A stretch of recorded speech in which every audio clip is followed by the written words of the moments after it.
ರೈತರ ಗೋಳು ಕೇಳದ ಸರ್ಕಾರಕ್ಕೆ ಧಿಕ್ಕಾರ. ಬೇಕೇ ಬೇಕು, ಬೇಕೇ ಬೇಕು.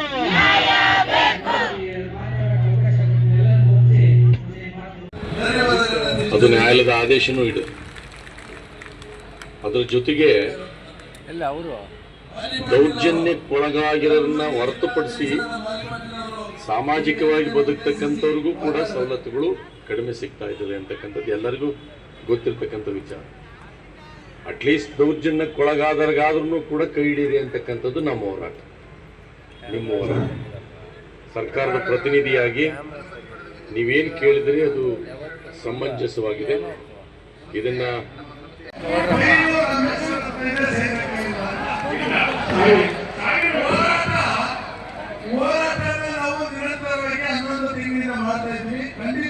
ಶೀಘ್ರವಾಗಿ ಇದನ್ನ ಪರಿಹಾರ ಕೊಡಬೇಕು ಅಂತ ಲೆಟರ್ನ ಬರೆದು ಅದು ಕಾಪಿನ ರಾಜಕೀಯವರಿಗೆ ನಾನು ಕಳಿಸ್ತೇನೆ. ತದನಂತರ ಸರ್ಕಾರ ತಗೊಂಡಕ್ಕಂಥ ತೀರ್ಮಾನಗಳನ್ನ ರಾಜಕೀಯ ಗಮನಕ್ಕೆ ಸಚಿವರು ತರ್ತಾರೆ ಅಂತಕ್ಕಂಥ ಮಾತನ್ನು ಹೇಳ್ತಾ, ಒಳ್ಳೆಯದಾಗಲಿ, ನಮ್ಮ ಹೋರಾಟಗಳು ಇದೇ ಥರ ಇರಲಿ. ಅಲ್ಲ, ಅದು ನನಗೆ ನಾನು ಇರೋ ಪರಿಸ್ಥಿತಿಯಲ್ಲಿ ನಿಮ್ಮ ಗಮನಕ್ಕೆ ತಂದಿದ್ದೀನಿ. ನನಗೆ ಒಂದು ಸೀಮಿತವಾಗಿರ್ತಕ್ಕಂತಹ ಹಣ ಕೊಟ್ಟಿರ್ತಾರೆ.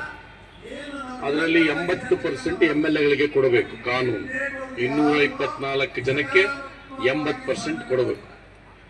15% ಮಂತ್ರಿಗಳು ಇಟ್ಕೋತಾರೆ. ನನಗೆ 5% ಇರ್ತದೆ. ಅಂದ್ರೆ ಒಂದು 500 ಬೋರ್ ಇದ್ರೆ ನನಗೆ 5 ಇರ್ತದೆ. ನಿಮಗೆ 500 ಬೋರ್ ಬೇಕು, ನನಗೆ ಗೊತ್ತಿದ್ದ ನನಗೆ.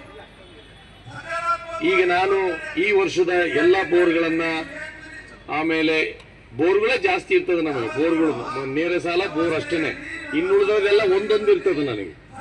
ಈಗ ರಾಜ್ಗೆ ಹೇಳಿದ್ರು 2 ಲಕ್ಷ ರೂಪಾಯಿ, 2 ಲಕ್ಷ ರೂಪಾಯಿ 2 ಅದಾವೆ ಇಡೀ ರಾಜ್ಯಕ್ಕೆ. ಕಾರ್ ಒಂದು 20 ಅದಾವೆ. ಹಿಂಗೆ ಅದನ್ನ ನಾನು ಕೊಡಕ್ ಆಗಲ್ಲ. ಬಟ್ ನಾನೇನು ಮಾಡ್ಬೋದು ಅಂದ್ರೆ, ಮಂತ್ರಿಗಳಿಗೆ ಈ ಲೆಟರ್ ಕೊಟ್ಟು ಈ ವರ್ಷದ 26-27ರಲ್ಲಿ ನೀವು ಕೊಡಕ್ ಆಗದೆ ಹೋದ್ರೆ ನನಗೆ ಬರೋ ಅಮೌಂಟ್ ಅಲ್ಲಿ ಇದಕ್ಕೆ ಕೊಡ್ತೀನಿ, ಪರ್ಮಿಷನ್ ಕೊಡಿ ಅಂತ ಕೇಳ್ತೀನಿ ಅಷ್ಟೇ. ಇನ್ನೇನು ಮಾಡೋಕ್ಕಾಗಲ್ಲ. ಏನು 80% MLAಗಳಿಗೆ ಕೊಡ್ಬೇಕಂತಿದ್ರಿ, ಅದನ್ನು ಎಲ್ಲ ಸೇರಿ ಇವರಿಗೆ ಕೊಟ್ಬಿಡೋಣ, ಒನ್ ಟೈಮ್ ಸೆಟಲ್ಮೆಂಟ್ ಆಗೋಗ್ಲಿ ಅಂತಕ್ಕಂಥ ಒಂದು ಲೆಟರ್ನಲ್ಲೂ ಕೂಡ ನಾನು ಕೇಳ್ಕೊತೀನಿ. ಅವ್ರು ಒಪ್ಪಿಕೊಂಡ್ರೆ, ಯಾಕಂದ್ರೆ ಇದೆಲ್ಲ ಸಂವಿಧಾನಿಕವಾಗಿರ್ತಕ್ಕಂಥ ಮೊತ್ತ. MLAಗಳಿಗೆ ನಾವು ಕಡಿಮೆ ಮಾಡ್ಲಿಕ್ಕೆ ಆಗೋದಿಲ್ಲ, ಅದು ಸಾಂವಿಧಾನಿಕ ಹುದ್ದೆ ಆಗಿದ್ದರಿಂದ ನಾನು ಪತ್ರ ಮುಖೇಂತ ಕೇಳ್ತೇನೆ. ಅದರ ಮುಖ್ಯವಾಗಿ ಪ್ರತ್ಯೇಕವಾಗಿ ಒಂದು 100 ಬೋರ್ಗಳನ್ನ ನಿಮ್ಗಳಿಗೋಸ್ಕರ ಕೊಡ್ಲಿಕ್ಕೆ ನಾನು ಇದೇ ಲೆಟರ್ನಲ್ಲಿ ಮಾನ್ಯ ಸಚಿವರಿಗೆ ಮನವರಿಕೆ ಮಾಡಿಕೊಡ್ತೀನಿ.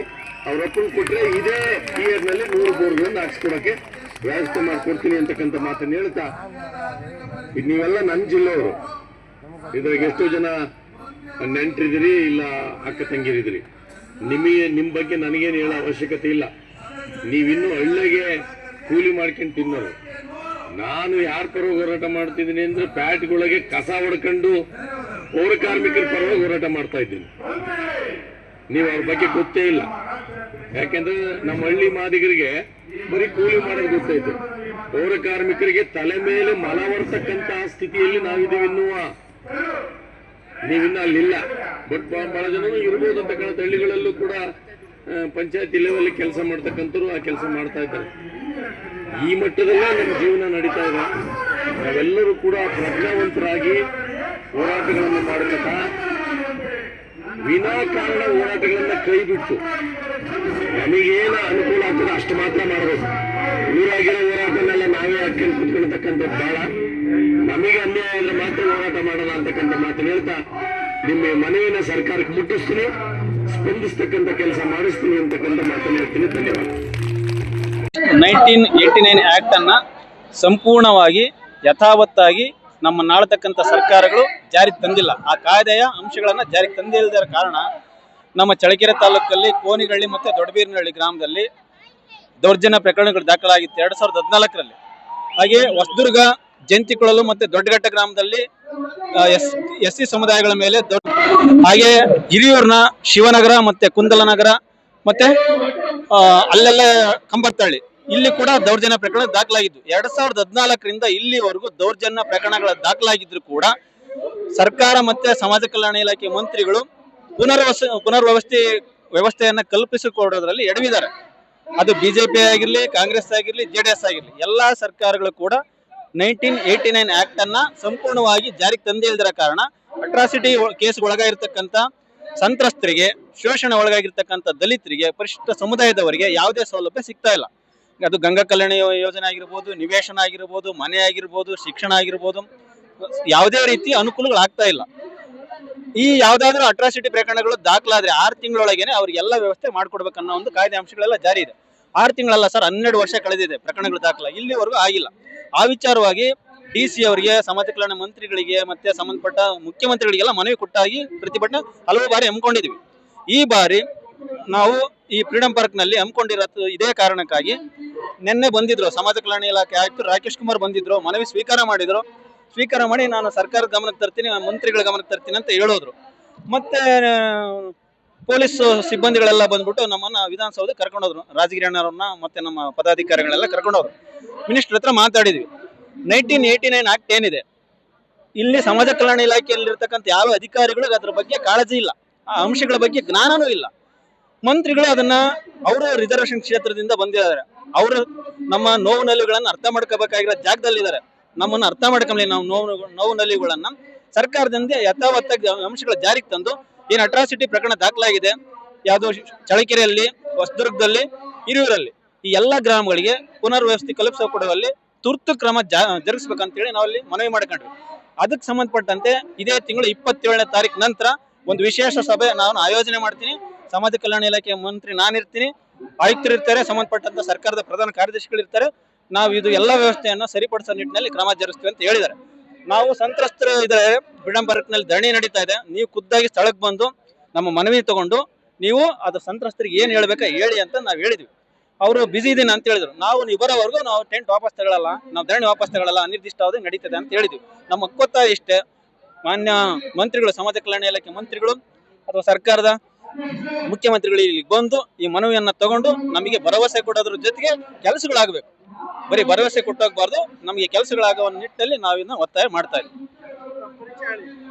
ನಾನು ರಂಗಸ್ವಾಮಿ ಅಂತ, ದಲಿತ ಸಂಘರ್ಷ ಸಮಿತಿಯ ರಾಜ್ಯ ಪ್ರಧಾನ ಕಾರ್ಯದರ್ಶಿ. ದಲಿತ ಸಂಘರ್ಷ ಸಮಿತಿಯ ರಾಜ್ಯಾಧ್ಯಕ್ಷರಾಗಿರ್ತಕ್ಕಂಥ ಶ್ರೀ TD ರಾಜಗಿರಿ ಅಣ್ಣನವರ ನೇತೃತ್ವದಲ್ಲಿ ಪರಿಶಿಷ್ಟ ಜಾತಿ ಮತ್ತು ಕರ್ನಾಟಕ ರಾಜ್ಯದಲ್ಲಿ ಬಹಳ ಕಡೆ ಈ ಥರ ನಡೀತಾ ಇದೆ. ಬಟ್ ಚಿತ್ರದುರ್ಗ ಜಿಲ್ಲೆ ಒಳಗಡೆ ಹೊಸದುರ್ಗ ತಾಲೂಕು, ಚಳ್ಳಕೆರೆ ತಾಲೂಕು, ಹಿರಿಯೂರು ತಾಲೂಕಿನಲ್ಲಿ ಮಾದಿಗರ ಮೇಲೆ ದೌರ್ಜನ್ಯ ಪ್ರಕರಣ ಆಗಿರ್ತಕ್ಕಂತಹ ಕೇಸ್ಗಳು ಅಂದರೆ ಕಣ್ಣಿಗೆನೇ